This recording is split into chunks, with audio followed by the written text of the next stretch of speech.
Hello दोस्तों, स्वागत है एक बार फिर आज आपका बीके स्टडीज के यूट्यूब चैनल में। देखिए, हिंदी में सीरीज चल रही थी जिसमें हम समास के बारे में पढ़ चुके हैं। समास में हमने अव्ययी भाव समास और तत्पुरुष समास के बारे में पढ़ा। तो आज हम चर्चा करने वाले हैं कर्मधारय समास और द्विगु समास। देखिए, बीके स्टडीज आपके लिए विभिन्न प्लेटफॉर्म प्रोवाइड कराता है।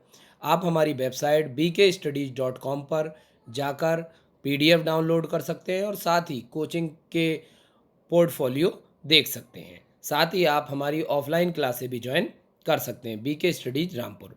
और इसके साथ ही टेलीग्राम पर बीके स्टडीज आप ज्वाइन कर पीडीएफ और नए क्वेश्चन पा सकते हैं। आइए शुरू करते हैं। Welcome to BK Studies Rampur YouTube channel आपका स्वागत करता है। आइए चर्चा करते हैं आज के टॉपिक पर। देखिए, आज का टॉपिक पहला है कर्मधारय समास। देखिए, अब सबसे पहले बात आती है कर्म। तो अगर इस कर्म टर्म को डिफाइन किया जाए तो कर्म यानी कर्म के लिए आपके पास होनी चाहिए विशेषता। कर्म जब आपका होगा तो विशेषता, विशेषता मतलब विशेषण। तो जो विशेषण यानी विशेष से विशेषण के नाम से बनेंगे या विशेषण विशेष से उपमेय उपमान के, तो उन्हें कर्मधारय कहेंगे। इसका उत्तर पद प्रधान होता है। इस समास का उत्तर पद प्रधान होता है। इस समास में विशेषण विशेष से तथा उपमेय उपमान से मिलकर बनते हैं। इसे कर्मधारय समास कहते हैं। कर्मधारय समास के उदाहरण चरण कमल। देखिए, चरण कमल यहाँ पर बात हो रही है, उत्तर पद प्रधान होता है तो प्रधान क्या है? कमल, यानी कमल के समान चरण। नील गगन, तो बात किसकी चल रही है? गगन की। नीला है जो गगन। पीतांबर, पीत है जो अंबर। पीतांबर, पीत है जो अंबर। इस ऑप्शन में कभी कभी कंफ्यूजन हो जाती है कि अगर ऑप्शन में कर्मधारय ना हो तो यहाँ पर बहुब्रीहि समास आ जाता है। एक तो पीतांबर का मतलब होता है पीले वस्त्र और दूसरे पीतांबर का मतलब होता है श्री राम, पीले वस्त्र धारण करने वाले। तो जहाँ रामचंद्र जी की बात होगी वहाँ पर आपका बहुब्रीहि होगा। यानी कि अगर कभी वाक्य के बीच में कोई वाक्य लिखा हुआ है उसमें पीतांबर आ जाता है तो वहाँ पर बहुब्रीहि होगा। महात्मा, महान है जो आत्मा। लालमणि, लाल है जो मणि।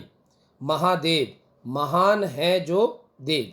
देखिए, यहाँ पर भी वही बात आती है कि अगर महादेव की बात हो रही है तो देवों में महान, यहाँ पर देव की महानता दिखाई जा रही है तो ये हो जाएगा कर्मधारय। लेकिन ये अगर किसी वाक्य के बीच में आ जाता है तो वहाँ पर यह बहुब्रीहि समास होगा। देह लता, देह रूपी लता।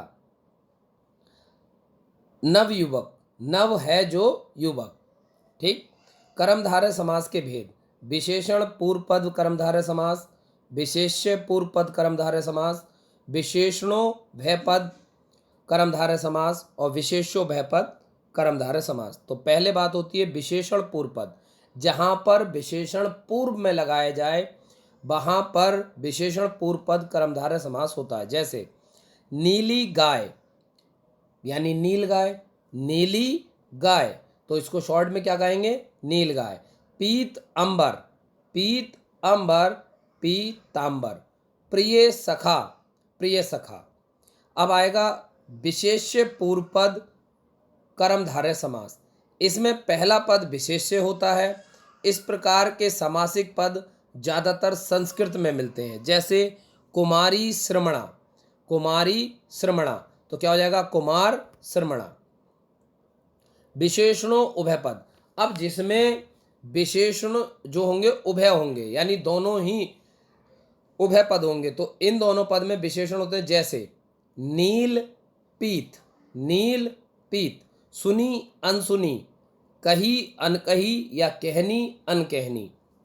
विशेष्यो भय पद कर्मधारय समास, इसमें दोनों पद विशेष से होते हैं। जैसे आम गाछ, बायस दंपति। कर्मधारय समास के उपभेद: उपमान कर्मधारय समास, उपमित कर्मधारय समास और रूपक कर्मधारय समास। इसमें उपमान वाचक पद का उपमेय वाचक पद के साथ समास होता है। इस समास के दोनों पदों के बीच में इव या जैसा अव्यय का लोप होता है और दोनों पद चूंकि एक ही कर्ता विभक्ति वचन और लिंग के होते हैं, इसलिए समस्त पद कर्मधारय समास का लक्षण होता है। इसे उपमान कर्मधारय समास कहते हैं। जैसे विधुत जैसी चंचला, तो विधु चंचला, विधु जैसी चंचला, विधु चंचला। अब आता है उपमित कर्मधारय समास।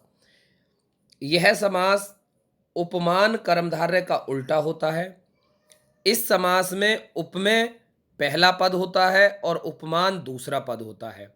इसे उपमित कर्मधारय समास कहते हैं। जैसे अधर पल्लव के समान, यानी अधर कैसे हैं, पल्लव के समान, तो इसे कहते हैं अधर पल्लव। नर सिंह के समान, तो नरसिंह। रूपक कर्मधारय समास, जहां पर एक का दूसरे पर आरोप होता है वहां पर रूपक कर्मधारय समास होता है। जैसे मुख ही है चंद्रमा, मुख चंद्रमा, मुख ही है चंद्रमा, मुख चंद्रमा।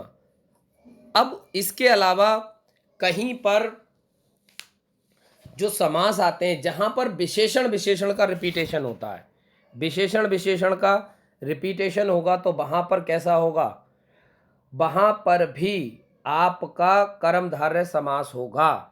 जैसे अगर एग्जाम्पल की बात करें, जैसे अगर कोई भी विशेषण पद रिपीट होता है, जैसे काली काली, नीली नीली, नीली पीली या झक हरा, भक भूरा, तो इस तरीके के वर्ड भी आपके कर्मधारय समास में आएंगे। ठीक, आगे बढ़ते हैं द्विगु समास की तरफ। द्विगु समास में पूर्व पद संख्यावाची होता है। देखिए, समास की श्रेणी में सबसे इजी अगर कोई समास होता है तो यह समास आता है। द्विगु समास में पूर्व पद संख्यावाचक होता है, कभी कभी उत्तर पद भी संख्यावाचक होता हुआ देखा जा सकता है। इस समास में प्रयुक्त संख्या किसी समूह को दर्शाती है, किसी अर्थ को नहीं। इससे समूह या समाहार का बोध होता है। इसे द्विगु समास कहते हैं।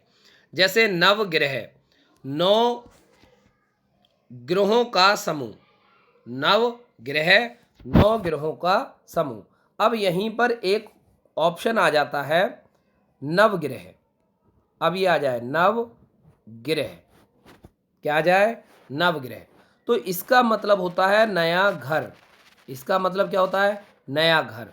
तो ये कर्मधारय समास में आएगा लेकिन ये द्विगु समास में आएगा। तो इस बात का विशेष तौर पर ध्यान रखेंगे, ये नवग्रह और ये नवग्रह दोनों में क्या अंतर है।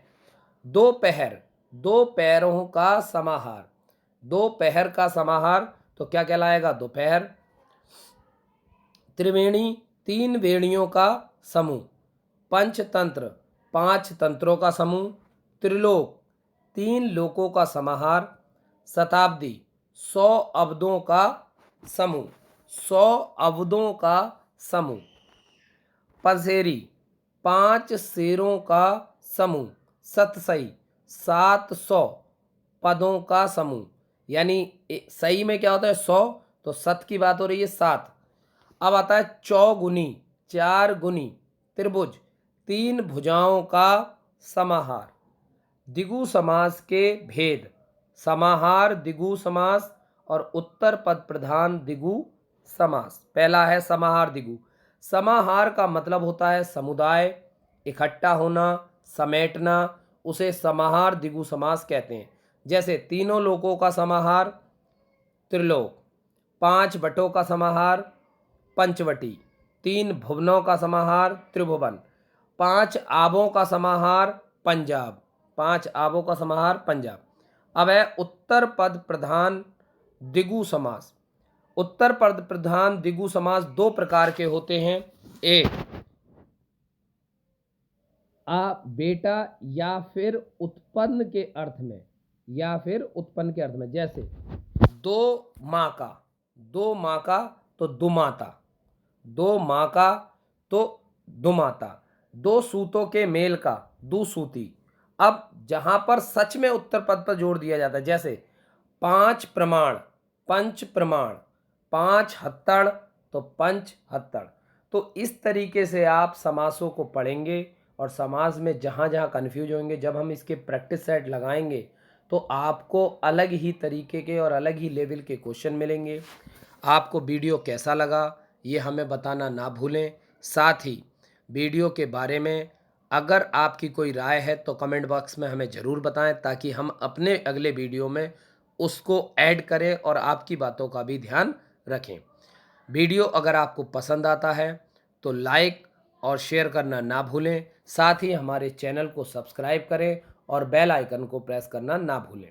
हमारे साथ बने रहने के लिए शुक्रिया, धन्यवाद। आपका दिन शुभ रहे।